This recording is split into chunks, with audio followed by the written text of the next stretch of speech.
Voilà. Bonjour à tous et à toutes, bienvenue pour ce webinaire, les rendez-vous de l'industrie. Bonjour à Antoine, bonjour à Bonjour tous à ceux tous. qui se sont inscrits. Voilà.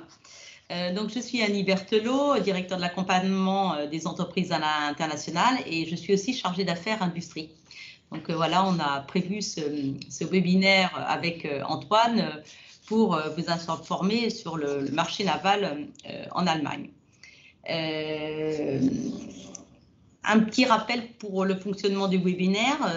Bon, évidemment, hein, on n'est pas très nombreux, donc il faut que ce soit interactif. N'hésitez pas à poser vos questions, soit en utilisant vos micros, soit via le chat. Mais vraiment, si vous avez des expériences, des problématiques, alors des expériences bonnes ou mauvaises d'ailleurs, hein, n'hésitez pas à échanger pour qu'on puisse discuter avec Antoine et de voir comment on peut vous aider sur ces sujets. Donc, Antoine Chardin, qui est le directeur de la Chambre de commerce franco-allemande, qui fait partie, bien sûr, de nos prestataires agréés BCI. Donc, on est là pour vous faire une première présentation, mais on est bien sûr à votre disposition pour échanger derrière avec vous. Donc, soit avec moi en tant que chargé d'affaires industrie, mais il y a aussi Nicolas Plantis qui est chargé d'affaires pour certaines entreprises. Donc, voilà, si vous avez besoin, on organisera ensuite avec Antoine des visios pour échanger plus particulièrement sur vos besoins. On va commencer par une petite vidéo de 4 minutes sur sur BCI pour représenter nos. Vous connaissez, mais en fait, on n'est jamais assez exhaustif. Donc, en fait, je vais passer cette petite vidéo de 4 minutes qui présente l'accompagnement de BCI et aussi les nouveaux outils numériques qu'on a mis en place qui sont peut-être un peu plus nouveaux et sur lesquels on essaye de bien vous sensibiliser parce qu'il y a beaucoup de travail et d'informations qui sont mises à disposition. La présentation, bien sûr, sera mise à disposition sur le site internet et en vidéo, en replay. Et on vous enverra la présentation suite au webinaire pour les inscrits. Ce que je voulais vous dire aussi, ça je vais vous le dire après. Donc je vais lancer la présentation de BCI. Alors, si ça veut bien dérouler. Et voilà.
Attendez, je vais essayer de relancer pour voir si ça repart, mais je ne sais pas pourquoi.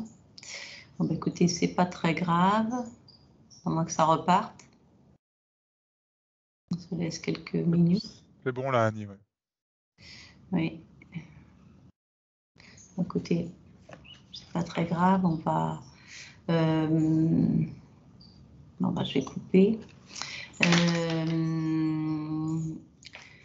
Donc, par rapport au, enfin, du coup, je vais essayer de combler un petit peu ce qui devait être mis dans la fin de la vidéo. Ça marchait, Annie, hein, c'était bon hein, au niveau de la vidéo. Ah bon, ça marchait parce que moi, Ouais. je ne vois plus rien.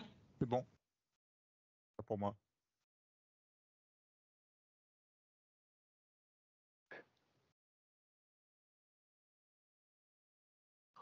Oh.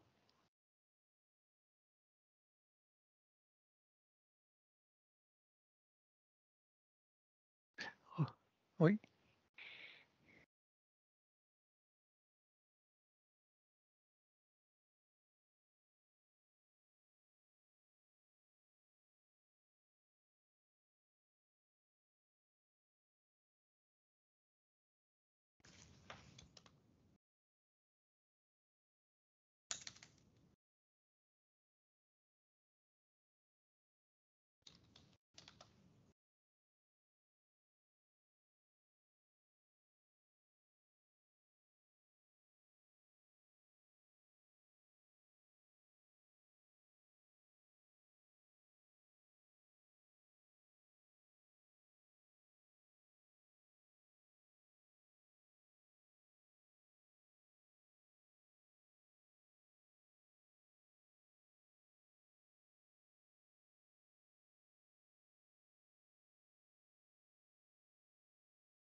C'est tout bon, Annie. Ça y est. Ah, c'est bon pour vous? Ouais, on est arrivé à la fin de la vidéo. Alors, excusez-moi parce que moi, je l'ai en décalé. Donc, je vais passer à la suivante. Donc, on vient aussi de mettre en ligne un nouveau site sur Invest in Bretagne qui présente la Bretagne et les atouts, surtout sur les filières en fait, où on voudrait pouvoir attirer des nouveaux investisseurs étrangers. Donc, voilà, un nouveau format qui invite à l'action et aussi on propose un certain nombre d'outils pour aider les entreprises étrangères vraiment de façon très pragmatique avec différents outils à se projeter dans leur implantation en Bretagne.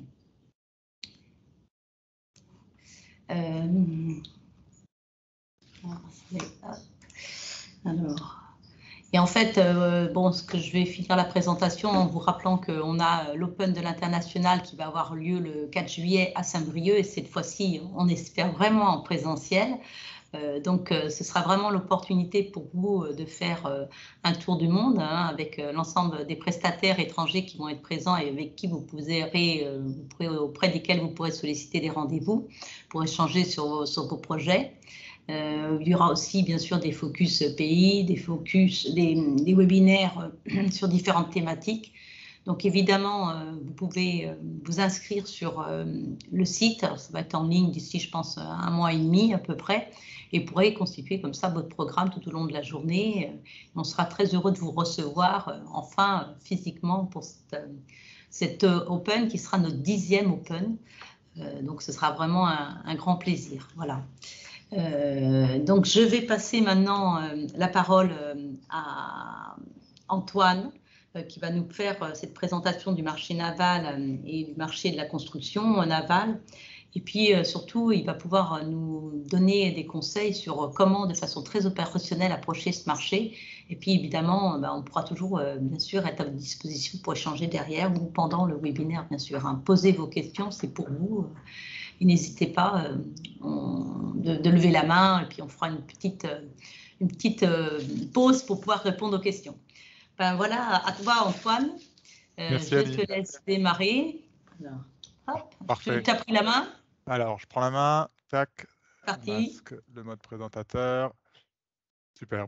Bonjour à tous.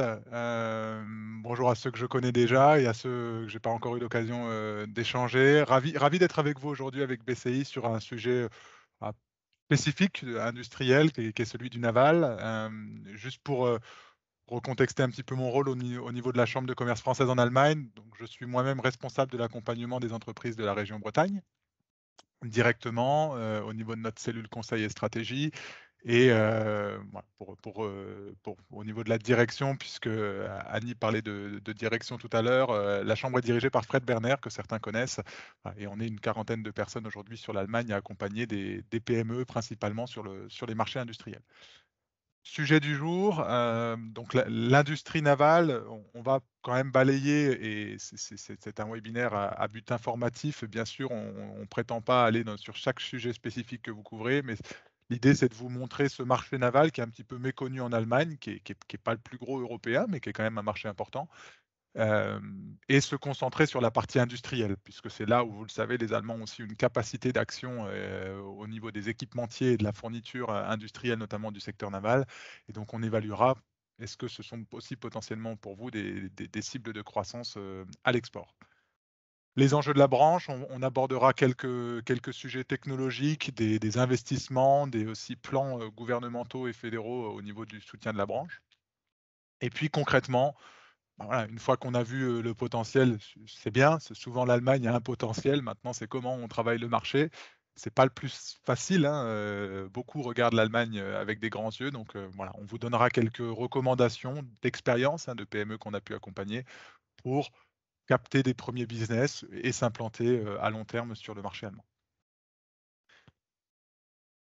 Un point quand même, en introduction sur le contexte, je pense que c'est important de rappeler aussi l'impact qu'a eu la crise sanitaire sur l'Allemagne, puisque ça a été un petit peu en décalé par rapport à la France, hein. On n'a pas connu ici de crise Covid en mars 2020. Le vrai impact s'est fait sentir fin 2020, début 2021 et surtout fin 2021. Voilà, novembre-décembre de l'année dernière étant particulièrement dur, puisque l'Allemagne avait largement refermé ses commerces, son économie, ce qui a joué sur la reprise économique. Donc nous, ce qu'on observe, c'est que la France est repartie plus vite. Maintenant, elle était descendue beaucoup plus vite, hein. Quand on a une récession de -8, -8,5, il ne faut pas rebondir de 8 pour revenir à l'équilibre. Donc, vous le voyez, en 2020, l'économie allemande ne s'est contractée que de 4,6 points du PIB, et donc la reprise, voilà, elle s'accélère, et 2022-2023 devraient être des fortes années de reprise en Allemagne. Une explication particulière, et malheureusement c'est un petit peu le là de l'industrie allemande, c'est que l'automobile a mené d'importants investissements, hein. L'Allemagne, c'était le premier pays du moteur thermique. Donc, quand on fait une transition technologique importante vers l'électrique et à long terme vers l'hydrogène, les acteurs allemands ont besoin d'un peu de temps quand même pour se repositionner, pour remettre les lignes industrielles en place. Et ça, ça a été le fruit de 2020, 2021, 2022. Et là, on commence à voir les premières méga factories de batteries qui rentrent en production, les usines de lignes électriques, etc. Et mine de rien, ça tire la branche industrielle, dont l'industrie navale. Voilà. Après, une stat importante, c'est le taux de chômage. Ça, c'est important aussi pour vous, industriels ou entrepreneurs. Quand on veut aller sur l'Allemagne, on se dit toujours, bon, je vais recruter un jeune commercial pour travailler, qui est bilingue. On ne les trouve pas, ces ressources, hein. En Allemagne, il y a 3% de chômage sur Munich, quasi le plein emploi sur les métiers industriels et ingénieurs. Donc, voilà, il faut aussi avoir en tête ce marché de l'emploi allemand qui est très tendu et qui sous-entend aussi une stratégie d'approche un petit peu différente que sur d'autres marchés. Le marché naval. Alors, déjà pour recontexter, même si le territoire allemand est plus petit que le territoire français, avec une façade maritime aussi moins importante, géographiquement, le pays est central et il est traversé par d'importants fleuves.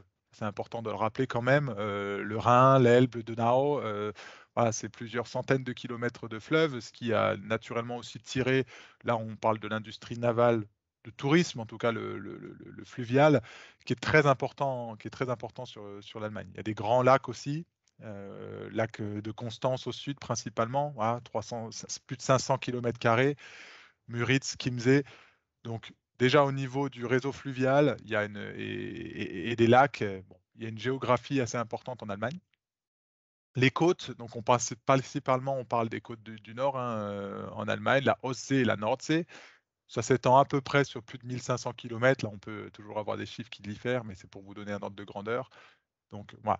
Un réseau côtier, vous le verrez, qui a surtout été mis au profit de la chaîne logistique allemande.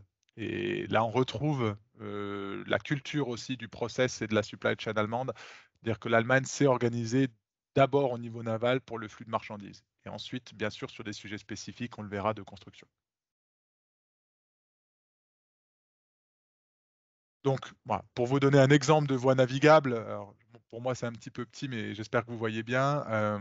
Donc voilà, on a une voie qui traverse l'Europe et qui, sur 3500 km, qui traverse Francfort, Würzburg, Nuremberg, avec énormément d'air fluvial, de centres de maintenance, etc. Donc ça, c'est des réseaux qui ont aussi été développés pour le transport de marchandises, pour le transport de personnes. Vous le verrez, la part du transport de marchandises par voie maritime est beaucoup plus importante qu'en France. Donc voilà, ça c'est typiquement l'exemple un petit peu de ces voies européennes qui traversent l'Allemagne, puisque bah oui, l'Allemagne est un peu au centre des transits marchandises et passagers en Europe.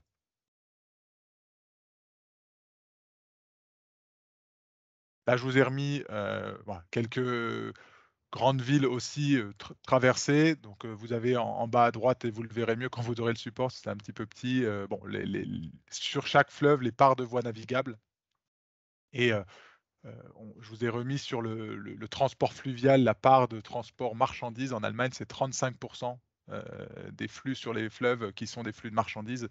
Donc vous le voyez, c'est extrêmement important. C'est le premier pays avec la Hollande qui a aussi un transport de marchandises par voie maritime très important. Donc c'est pas que dans le naval. Pour ceux qui travaillent aussi un petit peu le ferroviaire, le fret ferroviaire, c'est 3 à 4 fois plus important en Allemagne qu'en France. Donc il y a une culture aussi d'utiliser une alternative, même si le camion et le LKW est très utilisé en Allemagne. Voilà, et le fleuve, le transport ferroviaire sont des alternatives vraiment envisagées aussi pour optimiser la supply chain des sites industriels allemands. Donc là, vous avez la répartition en bleu du transport maritime de marchandises par pays. En vert clair, la partie route. En vert foncé, la partie rail. Vous le voyez, l'Allemagne, 6e position. Par rapport à la France, le transport de marchandises par voie fluviale, c'est 2 à 3 fois plus important. Et vous le voyez encore mieux sur le ferroviaire, tout à droite, le vert foncé, c'est 2 fois plus, voire 3 fois plus selon ce qu'on considère, notamment en termes de transport liquide de marchandises. Mais en tout cas, l'Allemagne cherche aussi à avoir des alternatives à la route, notamment suite à la contrainte aussi de changement de motorisation thermique des véhicules. Ça représente plus de 8% de l'ensemble des échanges de marchandises en Allemagne qui se fait par voie maritime. Les principales compagnies, les armateurs, bien sûr, sont au nord, sur la côte, donc sur le bassin d'Hambourg, sur le bassin de Niedersachsen, sur le bassin de Brême aussi. Il y a comme ça quelques hubs. Donc là, c'est lié à la façade maritime, mais ça rejoint aussi une branche importante qui est très internationale en termes d'import de marchandises, qui est la branche aéronautique, qui a quand même son grand bassin aussi sur le nord de l'Allemagne avec Hambourg et Brême. Voilà. Donc il y a quelques branches industrielles, à la différence de l'Allemagne normalement qui est plutôt concentrée sur les zones ouest. On le verra, c'est le cas au niveau des équipementiers, mais sur les compagnies, les donneurs d'ordre, les armateurs, c'est effectivement principalement sur la façade nord qu'ils se trouvent. Au niveau des volumes un petit peu de marchandises, donc bon, il faut toujours un petit peu regarder par rapport à la France, mais on parle de 276 millions de tonnes, voilà, qui transitent par les ports allemands. C'est plus de 520 000 emplois indirects. Là, je vous ai mis les principaux volumes aussi des ports d'Europe en trafic de containers. Donc, bien sûr, Rotterdam et Anvers qui sont les deux premiers européens. Mais vous voyez, Hambourg arrive en 3e position en termes de nombre de conteneurs, en termes de trafic de conteneurs qui transitent par le port de Hambourg. Si on prend Duisbourg, voilà, le 8e, je le vois, et Brême, 6e, vous avez sur les 10 premiers ports, vous avez 3 ports allemands en Europe. Donc là encore, on l'identifie assez peu, mais l'Allemagne a su tirer son épingle du jeu avec la Hollande sur le transit de marchandises. On peut regretter un petit peu que la façade maritime française n'ait pas mieux tiré son épingle du jeu. Bon, il y a aussi une explication géographique. Je pense que l'Allemagne, de par sa position centrale, capte plus facilement la répartition des flux, notamment vers l'Europe de l'Est, qui est en train de monter en puissance industrielle, Pologne, République tchèque, etc. Donc là, pareil, je vous aurai, je pense, un zoom plus facile sur le support, mais c'est simplement, je vous ai remis un peu plus en détail les grands ports allemands. Qu'est-ce qu'on y retrouve en termes de transport de marchandises? Est-ce qu'il y a du transport passager? Est-ce qu'il y a un approvisionnement en énergie offshore, pas très loin, etc. Ça vous met un petit peu l'ensemble des services et des sujets qui sont traités autour des chaque port allemand. Ce qui permet, si vous êtes sur certaines technologies plutôt de supply chain, plutôt que transport voyageurs, plutôt, etc., de savoir aussi quelles cibles en termes d'armateurs et de ports sont peut-être intéressants parce qu'ils ont bien sûr chacun des services digitaux, des services infrastructures, des services supply chain qui peuvent être adressés. Et donc, ça dépend aussi des sujets que chacun couvre.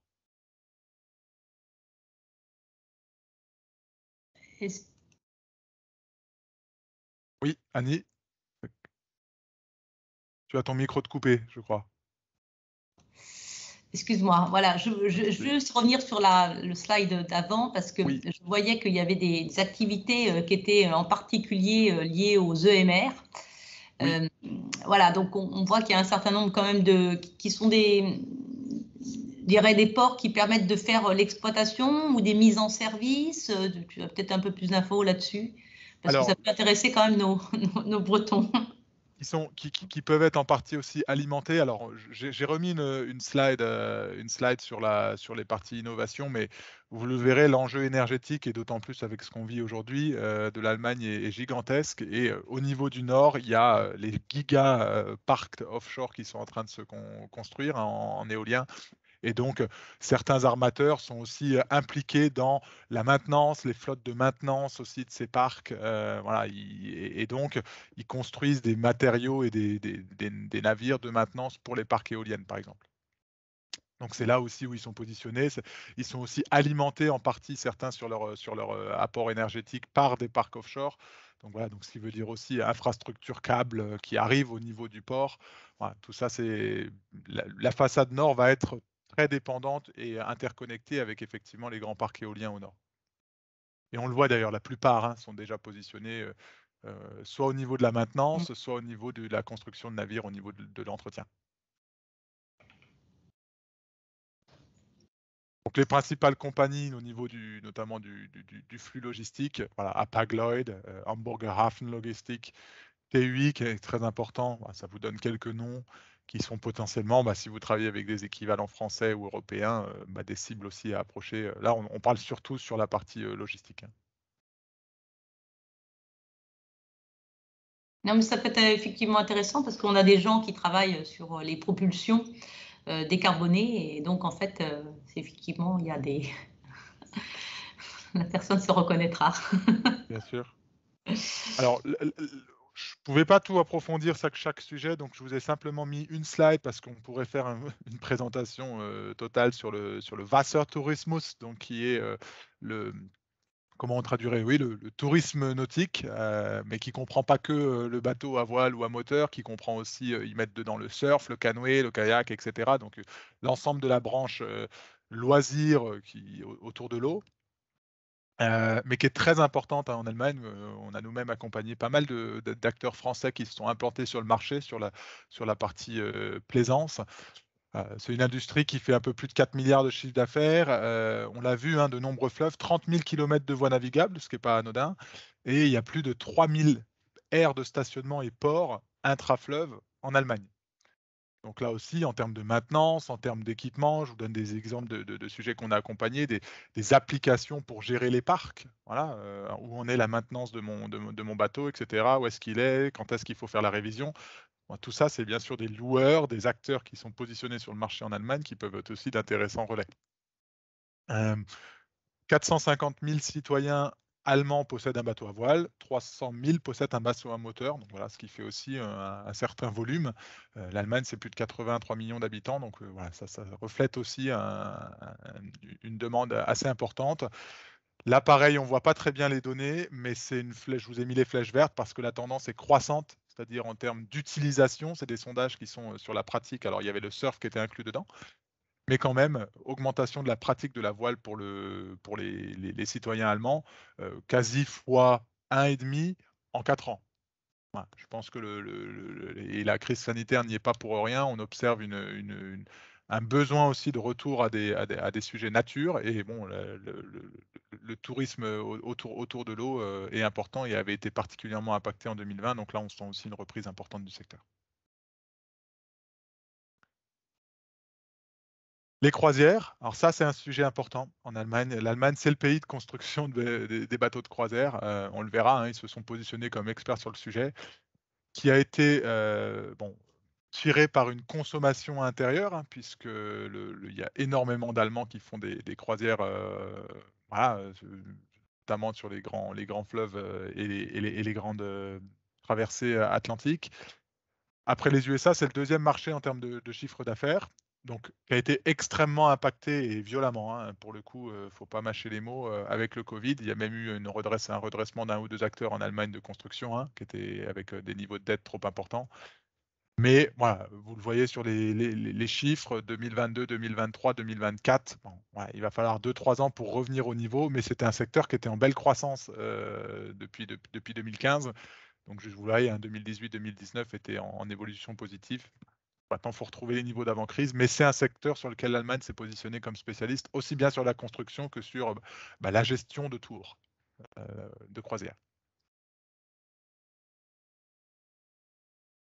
Ça dresse un petit panorama, hein, sans prétendre avoir fait le tour. Donc, une façade maritime bien sûr moins importante que la France, mais voilà, qui va se positionner sur des sujets spécifiques, le transport de marchandises, l'approvisionnement énergétique des parcs éoliens au nord, et puis on a une spécificité avec notamment les bateaux de croisière. Ah, peut-être qu'il y a déjà des questions là, à ce stade. Est-ce que quelqu'un a des... Pour l'instant, on est un petit peu généraliste, donc en fait, ça ne suscite pas plus de questions. N'hésitez pas. Non, on va continuer, Antoine, mais surtout, hein, voilà, n'hésitez pas à poser vos questions dans le chat ou en prenant directement la parole. Donc, bon, un potentiel existant, voilà, sur certaines branches plus important qu'en France. Maintenant, on va prendre le prisme de la construction. Bon, très bien. Qui sont les acteurs aujourd'hui industriels qui sont positionnés sur le marché? Sur quel sujet? Et là, l'Allemagne, mais c'est un petit peu la culture allemande pour ceux qui travaillent déjà avec les Allemands, c'est un champion généraliste, on n'en veut pas. Donc c'est là d'ailleurs où nos entreprises françaises ont un petit peu de mal, hein, à se faire une place. On montre tout ce qu'on sait faire, mais finalement les Allemands disent oui, mais vous savez faire beaucoup de choses, mais qu'est-ce que vous savez très bien faire? Et là, sur la brochure ou sur le discours un petit peu global du commercial, ça ne ressort pas. L'Allemagne, c'est un pays de spécialistes et c'est pas anodin parce que ça a tiré aussi comment dire, le constat de l'export. Je m'explique, une société qui est spécialisée sur tel ou tel sujet, sur la rondelle technique de l'arrière du pot de la voiture, qui ne fait que ça, avec à 500 personnes qui font que cette pièce-là, avec une capacité industrielle très forte, au bout d'un moment, elle a rapidement fait le tour aussi de son marché national. Et donc, c'est naturellement que les Allemands vont chercher la compétence et les clients à l'export, puisque le marché national n'a pas non plus la demande pour leur sujet de niche. Et donc, sur le naval, c'est pareil. Ils sont positionnés sur des sujets très spécifiques, voilà, pour être quasi leader, hein, sur la construction de paquebots de croisière. C'est un des principaux marchés au monde. Et vous avez une branche entière qui s'est construite autour de l'aménagement, de l'équipement de ce type de bateau. Et donc, forcément, c'est des acteurs aussi qui travaillent avec les gros constructeurs à l'étranger. Donc, paquebots de croisière, navires spéciaux et notamment navires d'entretien pour les plateformes offshore. Vous les avez à droite, navires offshore. Les yachts, mais de luxe.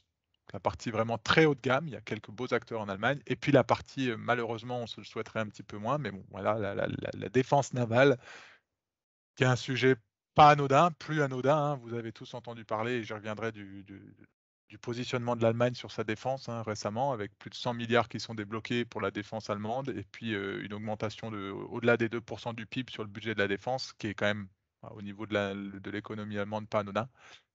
Voilà. Et il y aura forcément des acteurs, notamment ThyssenKrupp et autres, qui ont des branches marines qui vont en bénéficier. Là, c'était le carnet de commandes 2019. Donc voilà, pour vous donner un petit peu un ordre de grandeur, ça représentait un peu plus d'1 milliard et quelques. Il y a 130 chantiers en Allemagne de construction de navires, tout confondu. Donc la branche totale, c'est voilà, 48 milliards à peu près en valeur ajoutée, c'est-à-dire voilà, aussi d'équipements spécifiques, etc. C'est à peu près un bon cinquième, et ça représente indirectement 190 000 emplois.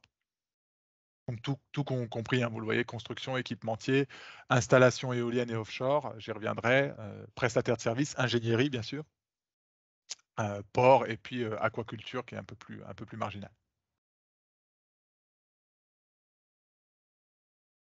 Les principaux acteurs, donc ThyssenKrupp Marine System, qui est un très très gros acteur, qui a aussi une part forte sur la défense, Meyer, vous connaissez certainement, à Papenburg et Rostock, qui est un très gros chantier, voilà, plus de 4000 personnes. Lürssen, MV Verten, c'est ce dernier-là, MV Verten, qui a eu un redressement et qui va être repris probablement par un acteur d'Arabie Saoudite, si je ne vous dis pas de bêtises, Al-Sir Marine, suite à une insolvence en fin 2021. Voilà. Donc il y a quelques acteurs qui ont largement aussi pas survécu à la crise, mais voilà, on parle quand même de 4-5 chantiers encore allemands qui sont bien en place et qui peuvent être autant de relais aussi sur des sujets spécifiques, notamment sur les bateaux de croisière, ce qui sont très meilleurs, est un gros fabricant de paquebots de croisière. Une fois qu'on a donné les majors, bon, il y a aussi des petits chantiers. Voilà, il y a 18 au-dessus de 250 salariés, mais il y a 23 entre 50 et 250, et c'est typiquement cette cible milieu, voilà, le Mittelstand allemand qu'on va chercher, nous, dans nos démarches commerciales, parce que quand on n'est ni Comunidad ni Dev et que la branche connaît quand même un petit peu des difficultés avec la reprise économique, ça sert à rien d'essayer tout de suite d'aller chercher le plus gros morceau du gâteau. Il y a aussi des acteurs qui cherchent à se mettre sur des sujets de pointe, très innovants, pour être en compétition avec ces grands chantiers.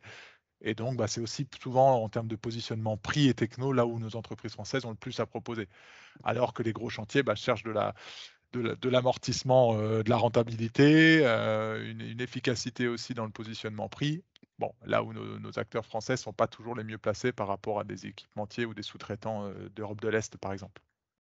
Donc voilà, plutôt aller chercher ce Mittelstand allemand, très techno, très pointu, qui va vous positionner sur de la valeur ajoutée, plutôt que des produits où les prix sont quand même beaucoup tirés.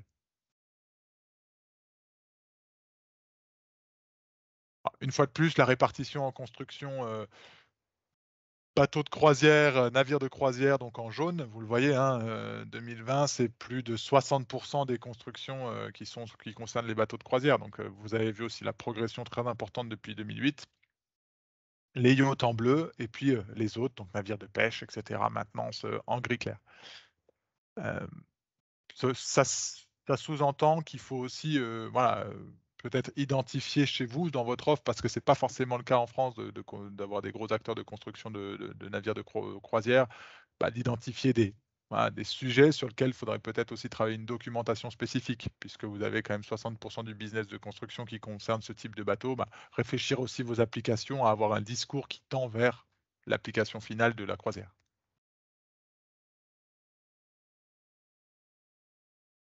L'équipementier, la sous-traitance, et là on retrouve l'organisation assez traditionnelle géographiquement de l'Allemagne. Les équipementiers sont répartis sur l'ensemble du territoire. Bien sûr, le nord concentre une grande partie, mais ensuite c'est réparti sur l'ouest industriel allemand, la Ruhr, le Bad Württemberg autour de Stuttgart, la Sarre et le sud de la Ruhr, 150, vous le voyez, et puis Bavière un petit peu moins, mais quand même Voilà. Et tout cet ouest industriel, bah, c'est là où se situe aussi le potentiel business, parce que généralement, vous intégrez vos pièces, vos technologies à des systémiers ou des intégrateurs qui vont eux-mêmes être mandatés par le constructeur. Donc là, c'est aussi souvent des relais intéressants puisque vous intégrez le process allemand sans en avoir la responsabilité client final. Et ça, d'expérience, c'est là où les entreprises françaises se positionnent le mieux. Parce que qui dit clientèle finale en direct dit aussi capacité de service en direct. Et là, ça pêche assez généralement parce qu'il faut des ressources allemandes, commerciales, techniques ensuite. Et ce n'est pas toujours évident voilà, à taille PME de pouvoir fournir ce service.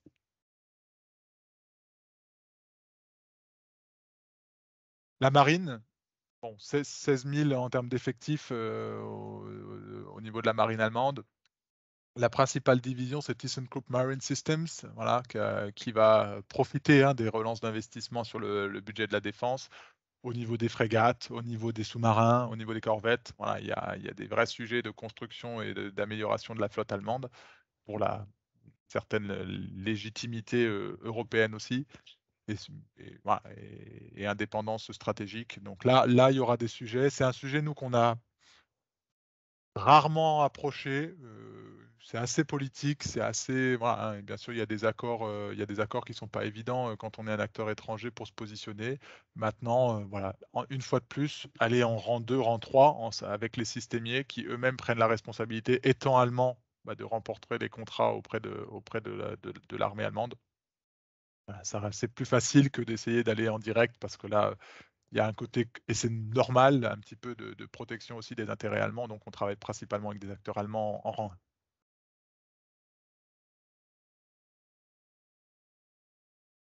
Voilà un petit peu sur le panorama industriel. Après, je vous ai préparé quelques enjeux, voilà, des sujets sur lesquels l'Allemagne va se positionner, attend aussi des technologies et pas fermé à des facteurs externes de compétitivité. Est-ce qu'il y a des questions jusque-là? C'est clair? Oui, alors Christophe a posé une question il y a 4 minutes. Donc en fait, je pense que c'était sur le slide où il y avait le nombre d'entreprises. Il posait une question, est-ce que c'était en nombre ou en CA? Peut-être qu'il peut nous préciser sa question, Christophe, comme ça peut-être qu'on pourra revenir sur le slide. Je pense que c'est quand il va présenter les entreprises, peut-être. Si tu peux revenir un petit peu en arrière dans la présentation, je pense que c'était pas là. C'était peut-être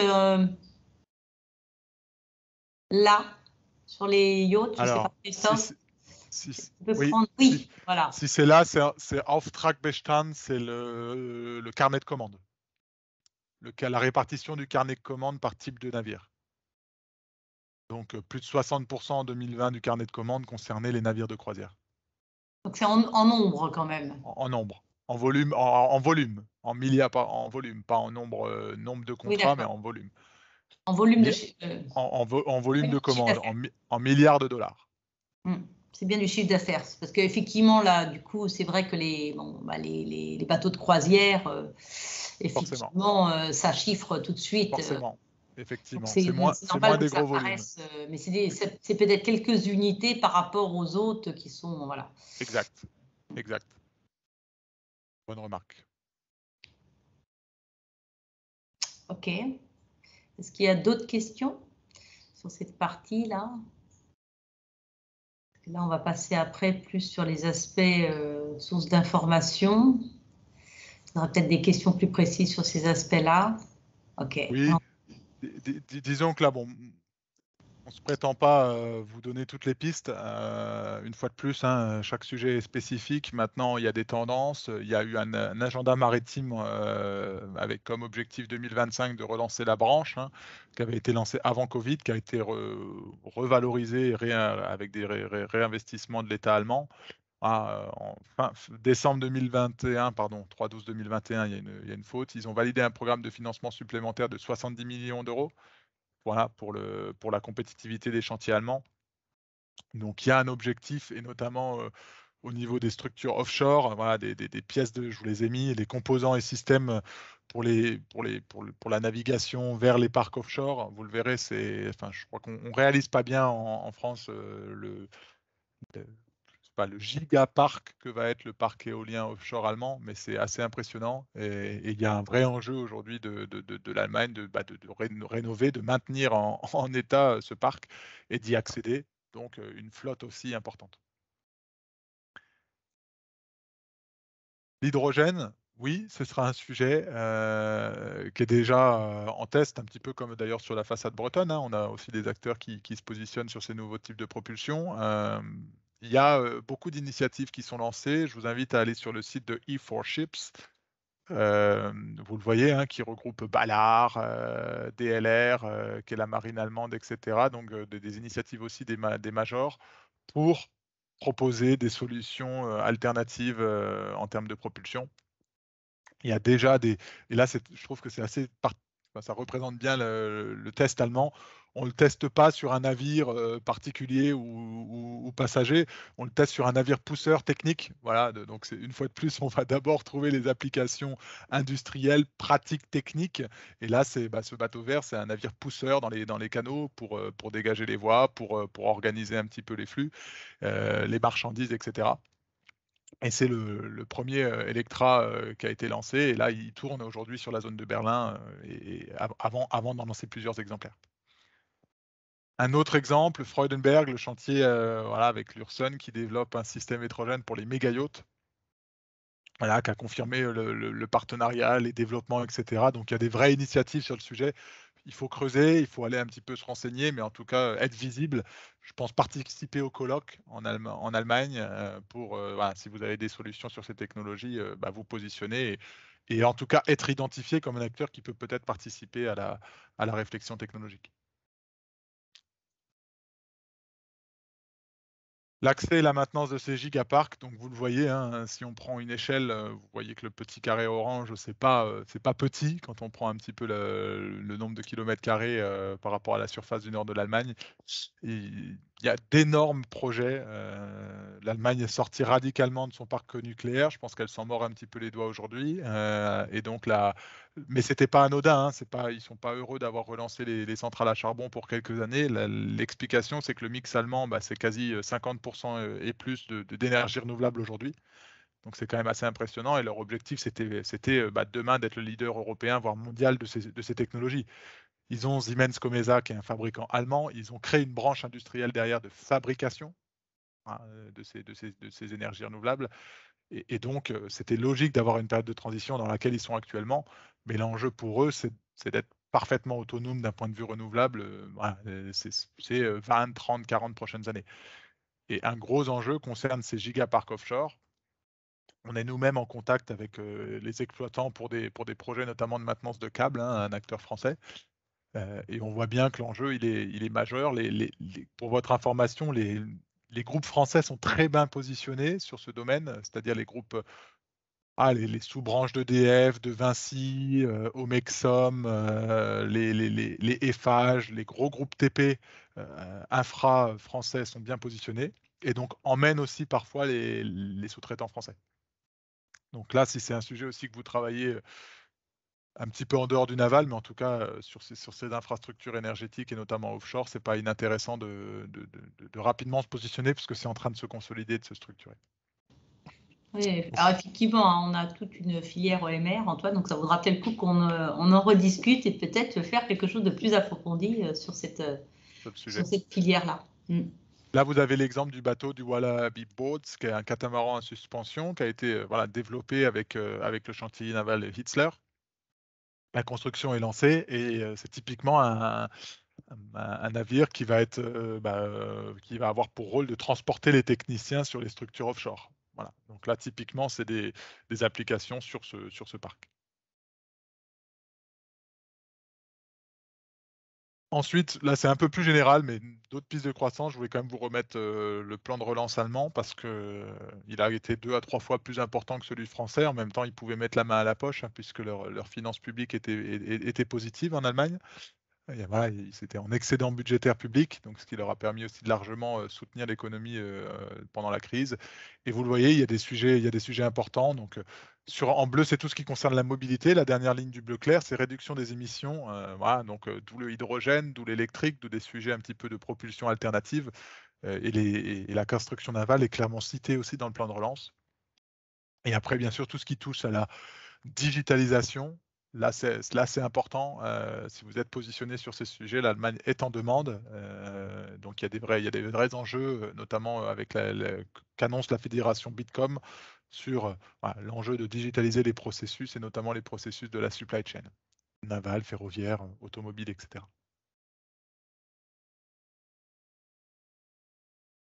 Quelques réseaux, là je vous invite, l'Allemagne c'est voilà, vous le savez, vous l'avez sûrement déjà vécu, on est rarement reçu par une personne, bah, c'est pareil, les Allemands ils chassent rarement tout seuls, donc ils sont en meute, ils sont en groupe d'intérêt, organisés par branche. D'ailleurs, les syndicats allemands ne sont pas organisés politiquement, hein, ils sont plutôt organisés par branche. C'est le syndicat du métal, c'est le syndicat du plastique, voilà, qui monte au créneau politique. Et bah, à ce titre d'exemple, sur le naval, vous avez des fédérations très importantes. Voilà, le Verband für Schiffbau und Meerestechnik, qui est la fédération de la construction et des techniques de mesure. Voilà, là, vous avez 224 membres, donc il y a aussi de l'information réglementaire, des actualités d'innovation. C'est là où vous pouvez suivre aussi un petit peu l'évolution de la branche. Anlagenbau, là, on est le VDMA. Alors, le VDMA, c'est la branche allemande, la fédération allemande, c'est la fédération un petit peu des industries mécaniques en France, mais pour toute la construction de machines, et notamment les équipementiers, les constructions, les systémiers, c'est très puissant en Allemagne. Donc là aussi, il y a une sous-branche Marine Equipment and Systems. Deutsche Boots- und Schiffbauer, là c'est sur la partie plutôt nautisme, et Deutsche Reeder, c'est les armateurs, etc. Donc allez sur ces sites, Deutsche Yachten, voilà, il y a une partie aussi yacht. Ça sert de ciblage, repérer les acteurs, ça sert de bench, repérer les concurrents, et ça sert aussi de source d'information, notamment réglementaire. Donc là, n'hésitez pas à un petit peu creuser ces 2-3 pistes. Là, je vous ai remis les principaux salons sur le secteur du naval en Allemagne. Bon, le boat, on ne le voit pas très bien, mais bien sûr à Düsseldorf, hein, qui sera, donc vous l'avez 29 janvier 2023. Interboat qui est plutôt sur la partie nautique à Friedrichshafen. Et puis après, vous avez voilà, Marine Interiors, Cruise, donc plutôt sur la partie ferry qui est à Hambourg, pareil en septembre 2023. Voilà, je vous ai remis jusqu'à 2024 les principaux salons. SSM, bien sûr, à Hambourg, Oui. qui est la partie Indus. Donc en fait, effectivement, au programme, nous on a SMM et puis on a aussi le boot. Voilà. Donc, Les deux gros. Après, voilà. bon, nous on a Après, il y en a des plus spécifiques en fait. Là, c'est ce que tu. C'est ça. Si vous êtes particulièrement positionné sur le sport nautique, il y a Interboat, voilà, à Friedrichshafen qui est pas totalement incohérent. Bottenfun, une fois de plus, qui est aussi le sport loisir. SMM et Boat, c'est voilà, les grosses. C'est presque aussi des messes internationales au-delà de la messe allemande. Vous avez énormément d'acteurs internationaux. Bon, nous, on a un positionnement sur le salon, je vous le donnerai un petit peu en recommandation, qui est bien sûr, c'est à faire. Maintenant, il faut l'intégrer dans une démarche parce que sinon, vous êtes noyé dans la masse internationale. Voilà un petit peu sur le contexte. Bon, une fois de plus, c'est non exhaustif, ça reste à échelle panorama. Ça vous donne une première impression du potentiel si vous ne travaillez pas encore le marché. Bon, le plus intéressant, c'est de se dire, une fois qu'on a vu ça, comment j'y vais? Quelle stratégie? Combien ça coûte? Et est-ce que c'est pour moi? Parce qu'il y a aussi, voilà, faut prioriser les marchés, hein, on ne peut pas tout faire. Il ne faut pas tout faire. L'Allemagne, c'est un marché assez compliqué, donc si on veut y aller, il faut y aller bien et il faut y aller généralement sur 1 ou 2 marchés, mais pas plus, parce que sinon vous diluez trop votre investissement. Est-ce qu'il y a des questions jusque-là? Ça va? Je prends ça pour un oui. Stratégie commerciale. Alors, bon. On a plusieurs sujets sur l'Allemagne qui sont possibles. J'aimerais mettre un agent, etc., un distributeur, un intégrateur, ou alors on y va en direct. Bon. On va commenter l'agent commercial. L'agent commercial, c'est un modèle en Allemagne, notamment sur l'industrie, qui avait le vent en poupe il y a, pas pour jouer sur les mots, mais il y a une trentaine d'années, voilà, 20-30 ans, qui était aussi lié au contexte de l'emploi en Allemagne. L'Allemagne, c'était l'enfant malade de l'Europe. Il y avait 10% de chômage et donc il y avait aussi une volonté des indépendants d'avoir leurs propres revenus et c'était encore accepté par les grands comptes industriels. Aujourd'hui, c'est une activité, mais comme en France, qui est très compliquée. Le nombre d'agents a divisé par 2 les 15 dernières années. Dans l'industrie, c'est de moins en moins accepté par les grands comptes. Et puis pour vous, quand vous êtes sur des sujets, alors je prends le parti pour vous connaître un petit peu ceux qui sont avec nous ce matin, vous êtes sur des sujets plutôt industriels, techniques, avec du BE derrière, du chiffrage. Un intermédiaire, il faut être sûr qu'il soit extrêmement bien positionné sur le secteur. Il ne vous donne pas toujours le nom des clients et des applications finales. Donc la courbe d'expérience aussi en termes de développement technique, elle n'est pas évidente avec un agent. Et pour le trouver, c'est plutôt des profils assez âgés, donc en termes de commercial, pas très chasseurs. Et ça ne correspond plus énormément à l'approche industrielle. Donc, nous, on le recommande pour des produits plutôt simples, beaucoup de clientèle répartie et voilà, une volonté d'avoir un système de commission sur des ventes faibles et pas des ventes stratégiques en mode projet. Distributeur, bon, voilà, là aussi, à l'étranger, je travaille avec un réseau de distribution, c'est plus facile, ça me permet de piloter depuis la France, très bien. Bon, on ne parle pas du 3e ou du 5e marché européen, on parle du premier. Et donc là, vous avez aussi une branche de distribution en Allemagne qui est très intégrée, quasi intégrée parfois même à des fabricants. Le distributeur allemand, il a déjà généralement une offre d'entreprises allemandes au catalogue. Donc, il faut se poser la question, quel est son intérêt de mettre de l'effort commercial, de faire former ses équipes sur un produit étranger? Bon, voilà, même s'il est innovant, même s'il apporte une rupture, pour lui, c'est une remise en question de son savoir-faire et un investissement important qui ne sont pas toujours prêts à mettre, les distributeurs allemands. Donc, là encore, il faut vraiment qu'il y ait une nécessité de proximité logistique et de flux logistique important, d'installation. Voilà, vous avez besoin de relais derrière d'installateurs, mais du coup, on est presque déjà au niveau du partenaire intégrateur et le service. Mais une fois de plus, sur des sujets stratégiques de sous-traitance, par exemple, très peu pertinent. Partenaire industriel intégrateur, ça c'est un sujet. Voilà. Identifier les systémiers, les équipementiers qui développent une partie de l'équipement du grand compte ou du chantier et vous intégrer, positionner la techno en marque blanche au niveau de cet intégrateur. Donc oui, c'est pas votre nom, oui, c'est pas effectivement, il faut mettre un petit peu sa marque de côté. Par contre, votre produit, si c'est un Siemens ou un Bosch qui l'intègre sur des propulsions, sur des systèmes particuliers, là c'est intéressant parce que derrière, vous avez aussi la capacité du grand compte allemand à dérouler l'équipementier. Et il intègre votre technologie, il la certifie et vous êtes vendu et le service est assuré par un grand compte allemand. Donc ça, c'est là où on a eu les plus grands succès, nous, de PME sous-traitantes, c'est quand on a intégré des fabricants allemands qui eux-mêmes revendaient derrière.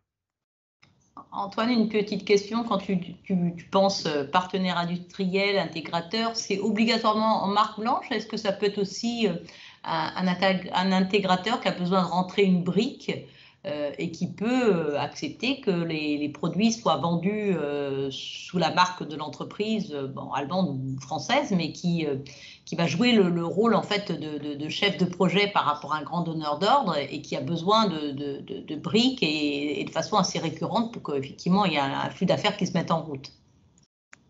S'il prend la brique, si c'est un intégrateur, si c'est un systémier par exemple qui fait, je ne sais pas, l'ensemble du système de propulsion ou voilà, certains sujets du navire, il va lui-même être en responsabilité vis-à-vis du chantier.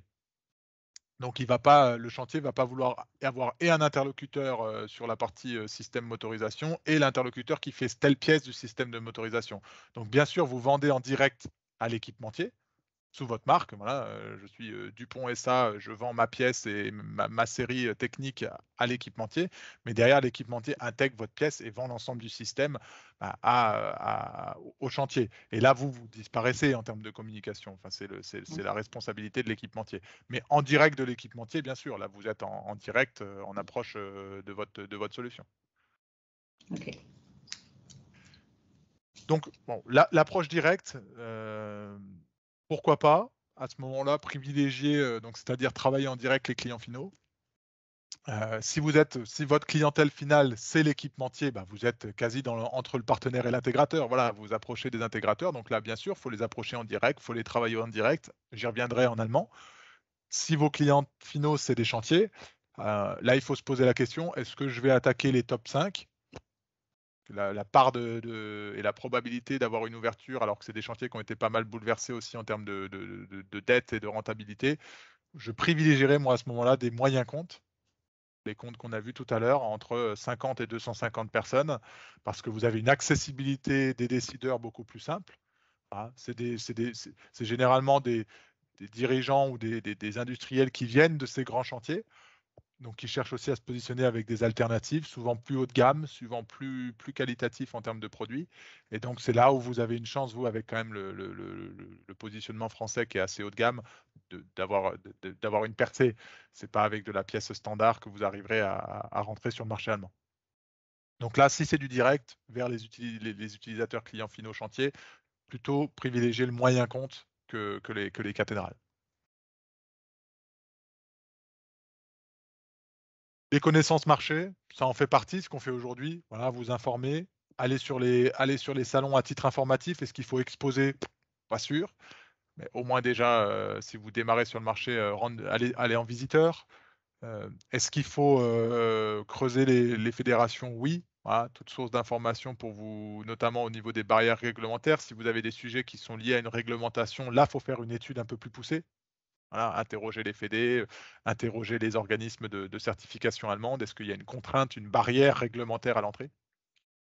Donc ça, c'est des sujets qu'on recommande de faire pour simplement pas vous retrouver 2 ans plus tard et dire je ne comprends pas, le marché allemand il ne s'est pas développé. Bon, ouais, on n'avait pas vu qu'il y avait telle ou telle barrière réglementaire. L'image, bon, ça c'est important, ça c'est notre parti pris et bien sûr les Allemands parlent anglais, d'ailleurs bien mieux que nos compatriotes français. Maintenant, quand ils ont le choix et la possibilité de parler allemand, ils parleront allemand. Et donc, si entre deux fournisseurs, ils ont un fournisseur qui a des équipes allemandes et un fournisseur qui n'a pas d'équipe allemande, ils préféreront le fournisseur qui a des équipes allemandes. Donc ça, c'est important. Dans son approche commerciale, ils acceptent parfaitement que les équipes techniques derrière BE, chiffrage soient anglophones, bien sûr, dans un contexte globalisé. Par contre, c'est vous qui venez les démarcher, c'est vous qui voulez travailler en Allemagne, donc votre approche commerciale, elle doit être en allemand. Sinon, il faut aller sur un autre marché et ils acceptent. Ou alors, ils viendront eux sur votre marché et ils parleront français et vous travaillerez avec eux en France. Mais il faut se mettre au niveau de service. Il y a une expression qui est assez efficace en Allemagne, c'est Kleider machen Leute. En France, on dit les habits ne font pas le moine. En Allemagne, on dit exactement le contraire. Les habits font les gens. Donc la capacité de se présenter et de germaniser son discours, d'être professionnel, technique, direct, il ne passe pas par 4 chemins pour vous dire les choses, ça c'est ce qu'ils attendent aussi dans la relation. Et d'ailleurs c'est positif, si vous n'êtes pas d'accord, il faut le dire, et ils acceptent aussi. Moi-même, pour accompagner des entreprises allemandes en France, je ne suis pas sur le même système de communication et il faut apprendre aussi parfois à rapidement dire les choses. Là où en France, on peut un petit peu plus mettre du latin dans la négociation et dans les discours commerciaux. Donc soyez, comme vous l'êtes dans votre site de production et pour voir beaucoup d'industriels dans votre usine, soyez direct, technique, explicite et aussi dans votre brochure, ça simplifiera votre positionnement.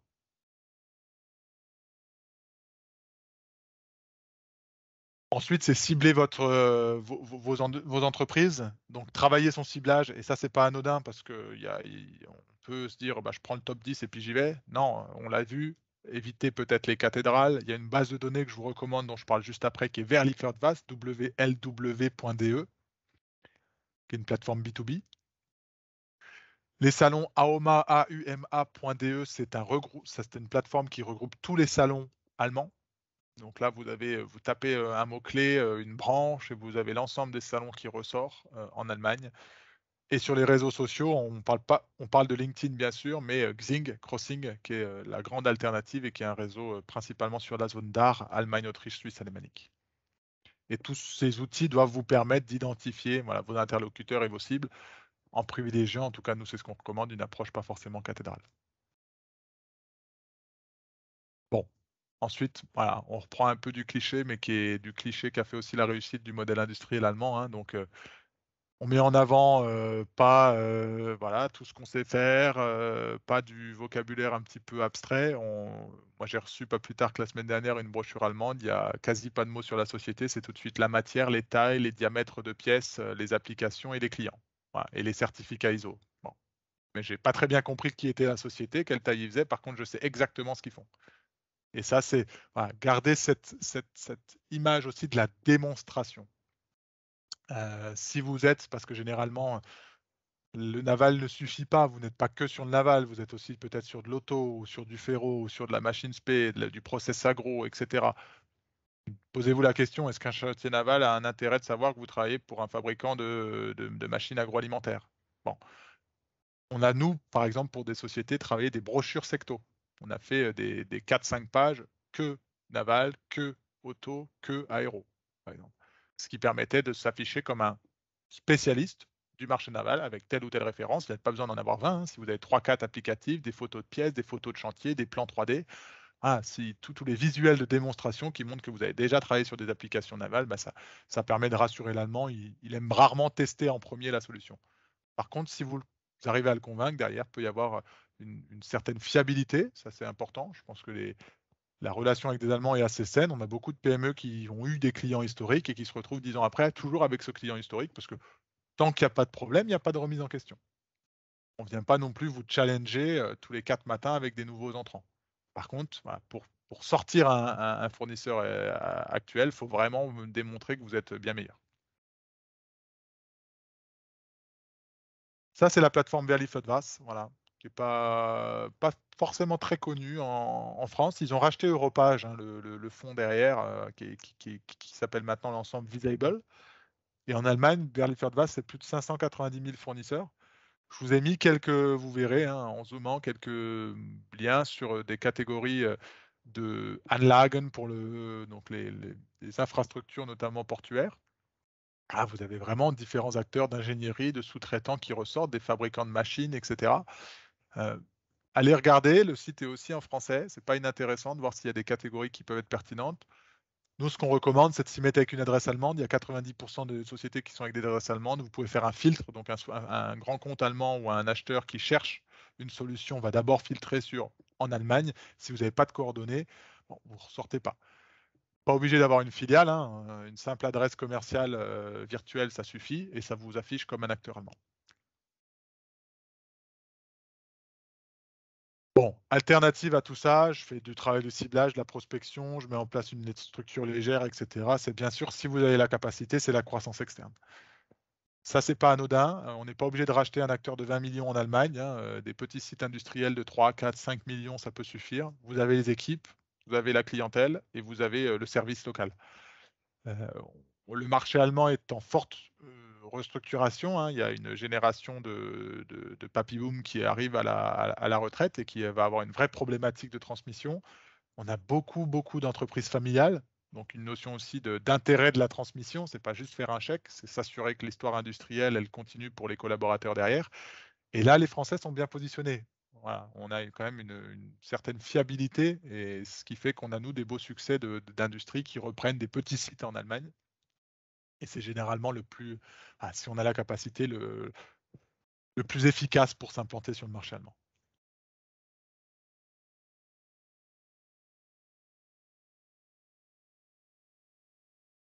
Sur la partie stratégie un petit peu commerciale, comment vous pouvez projeter le développement, donc ça c'est sur de l'organique.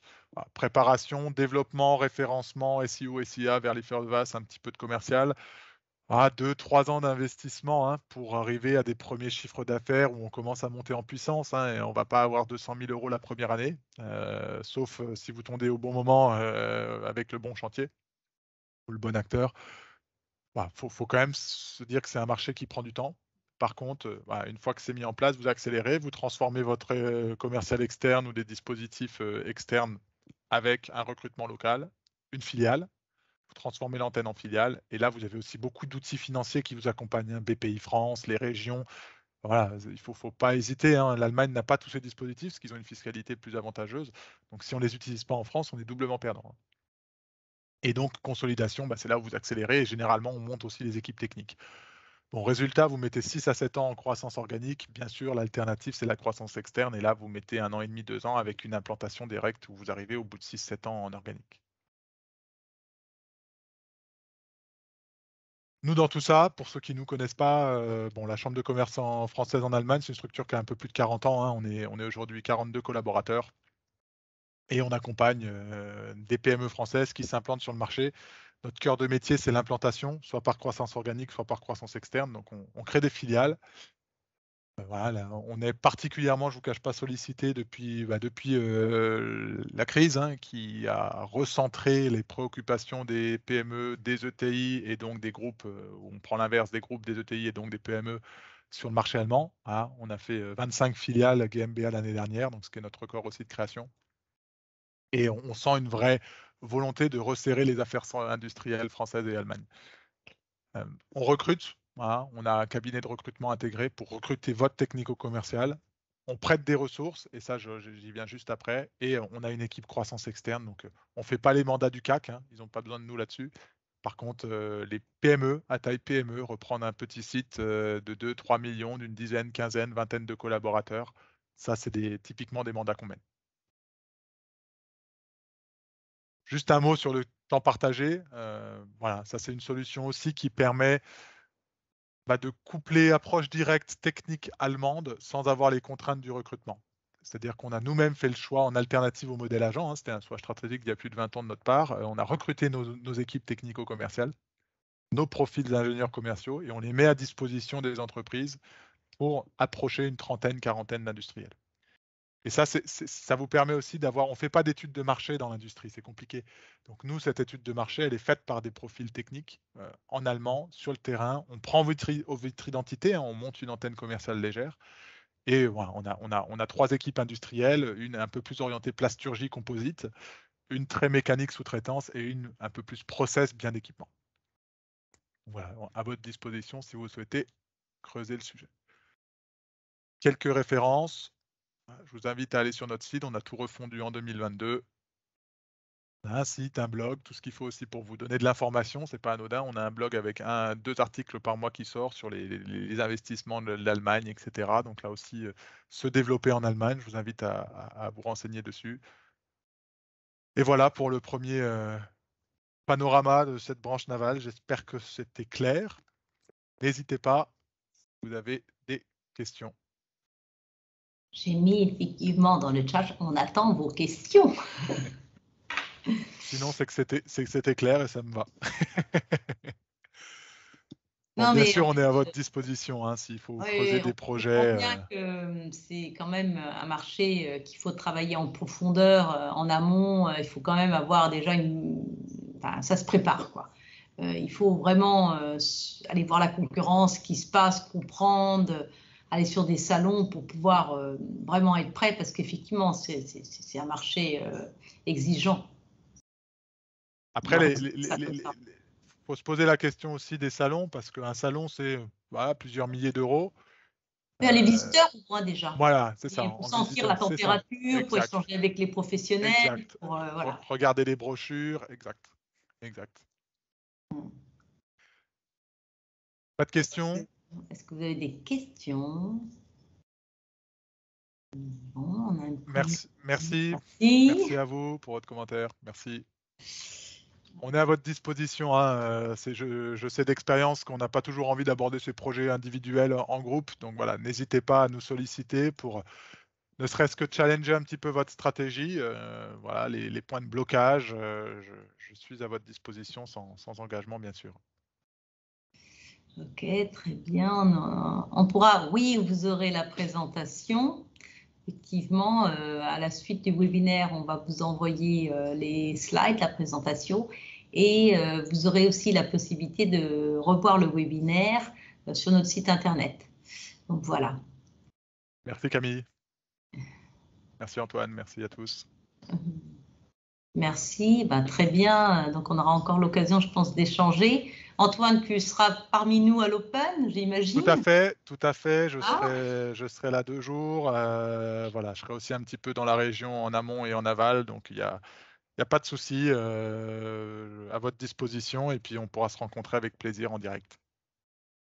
Très bien. Merci à tous pour vos commentaires. Je vois qu'on nous remercie, c'était bien. Il y a Christophe qui nous met encore un petit commentaire. On va voir s'il y a une question de dernière minute.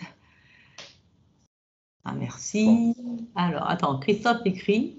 Donc, on attend un petit peu s'il y avait une question. Non, mais je pense qu'effectivement, voilà, il faut. En fait, comme tu l'as dit au début, c'est un marché sur lequel on n'est pas. Présentation stratégie proche de la stratégie française, mais oui. En fait, c'est pas on n'imagine pas effectivement que le marché naval est aussi important, mais je pense qu'il y a quand même, en fait, c'est en proximité, c'est quand même, on a aussi je pense, des expertises à porter. Donc voilà, il faut se dire que c'est quand même à portée de main. Oui, car effectivement, Christophe, qui se referme sur elle-même, je réagis parce que ça c'est important, bien sûr. Maintenant, les Allemands sont parfaitement conscients qu'ils n'arriveront pas à couvrir l'ensemble de leurs besoins industriels seuls. Et ça, je veux quand même le redire parce que c'est pas pour rien. Hein, ils ont l'ouverture aux vagues migratoires syriennes à l'époque de plus d'1 million. Hein, moi, j'y étais. Hein, j'étais à Munich sur cette période-là. Plus d'1 million de personnes, de compétences techniques, d'ingénieurs, etc. L'Allemagne a besoin de ressources. Hein, ils ont une perte aussi de population. Hein, ils sont au pic de natalité. Donc, à partir, c'est prévu qu'en 2050, la population allemande diminue. Enfin voilà, de plusieurs millions jusqu'en 2050. Donc il y a un vrai enjeu de l'Allemagne aussi d'avoir des compétences simplement techniques externes, puisqu'elle n'arrivera pas à couvrir les besoins de ces grands comptes seuls. Maintenant, oui, ils privilégieront toujours un acteur qui est local, mais on peut être local sans y mettre une implantation de site. Et ça, c'est tout l'enjeu. Nous, on a des très belles réussites. Alors, c'est sûr, on va peut-être pas chercher, si on fait 20 millions de chiffre d'affaires, on va peut-être pas chercher 4 millions en Allemagne pour démarrer. Mais ne serait-ce que 500 000, 800 000, 1 million, c'est faisable sur des sujets très spécifiques. Maintenant, voilà, faut les identifier parce que sinon, vous avez raison, il y a un recours naturel, mais comme dans beaucoup d'économies, à recourir d'abord au local. Très bien. Ok, merci beaucoup à tous. Merci encore Antoine pour cette présentation. Christophe réécrit de nouveau. Et de toute façon, on aura l'occasion d'échanger. Oui, tout à fait. Merci voilà, Christophe. Merci à tous. Et puis, une prochaine pour les prochains rendez-vous de l'industrie. À bientôt. Merci. À bientôt.